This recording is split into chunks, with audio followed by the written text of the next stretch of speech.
रेड्यूलेशन about grandfather paradox.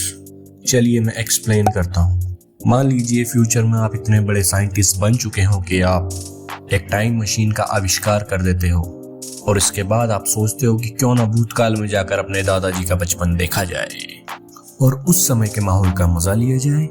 आप time travel करके उसी जगह पर जाते हो जहां आपके दादाजी का बचपन था। आप टाइम मशीन के साथ सिर्फ उसी जगह लैंड करते हो जहां आपके दादाजी बचपन में थे। लेकिन जैसे ही आप टाइम मशीन से बाहर आते हो तो आप देखते हो कि आपके दादाजी टाइम मशीन के नीचे दब गए, जिससे उनकी मौत हो गई। अब जब उनकी बचपन में ही मौत हो चुकी है तो इसका मतलब उनकी कभी शादी नहीं होगी और उनकी शादी ना होने का मतलब है कि आपके पेरेंट्स का कोई अस्तित्व नहीं होगा और आपके पेरेंट्स का अस्तित्व नहीं होगा तो जाहिर सी बात है कि आप भी पैदा नहीं होंगे। इसका मतलब आपका भी इस दुनिया में कोई अस्तित्व नहीं होगा। तो अगर आप इस दुनिया में एग्जिस्ट ही नहीं करोगे तो पास्ट में जाओगे कैसे?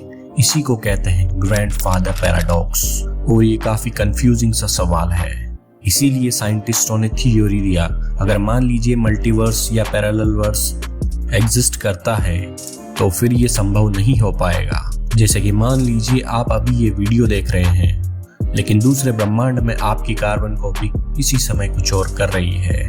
हमारे ब्रह्मांड की तरह ही एक और ब्रह्मांड हो सकता है जो बिल्कुल हमारे ब्रह्मांड का दर्पण है।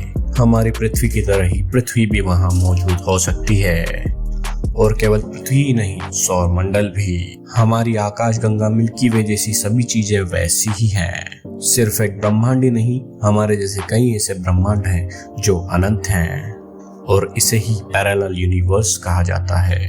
इन ब्रह्मांडों में समय अलग अलग चलता है।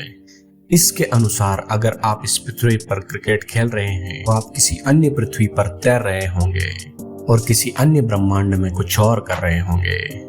जैसे कि आप अपने किसी सपने को पूरा करने के बारे में सोचते हो, वो पहले से ही किसी और दूसरे ब्रह्मांड में पूरा हो चुका होता है। इसके अनुसार वहाँ एक अलग समय रेखा चल रहा है। तो इसी के अनुसार अगर आप टाइम ट्रेवल करते हो तो आप ऐसे ही किसी ब्रह्मांड में पहुंच जाओगे और अगर आप किसी दूसरे ब्रह्मांड में जाकर आपने अपने दादाजी को मार दिया तो इस ब्रह्मांड में उसका कोई असर नहीं पड़ेगा क्योंकि वो किसी और दूसरे ब्रह्मांड में मौजूद आपके अलग वेरिएंट का दादाजी होगा।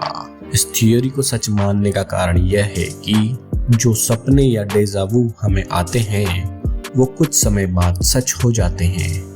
इसका मतलब है कुछ चीजें ऐसी महसूस होती हैं कि जैसे वो पहले भी घटित हो चुकी हों।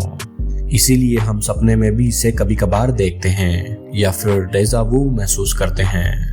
और अगर आपको ऐसे ही मल्टीवर्स या पैरेलल यूनिवर्स के ऊपर मल्टी वीडियोस देखनी है तो नीचे कमेंट जरूर करें। खैर, किसी कारणवश अगर इस थियोरी के मुताबिक मल्टीवर्स या पैरेलल यूनिवर्स एग्जिस्ट करता है तो फिर ग्रैंडफादर पैराडॉक्स संभव नहीं हो पाएगा। लेकिन वास्तव में ऐसा मल्टीवर्स ऑफ मैडनेस होना संभव नहीं है। इसीलिए आप सब्सक्राइब कर हमारे साथ जुड़े रहिए ऐसी ही रहस्यमय चीजों को जानने के लिए। अपना बहुत सारा ध्यान रखिए। Take care.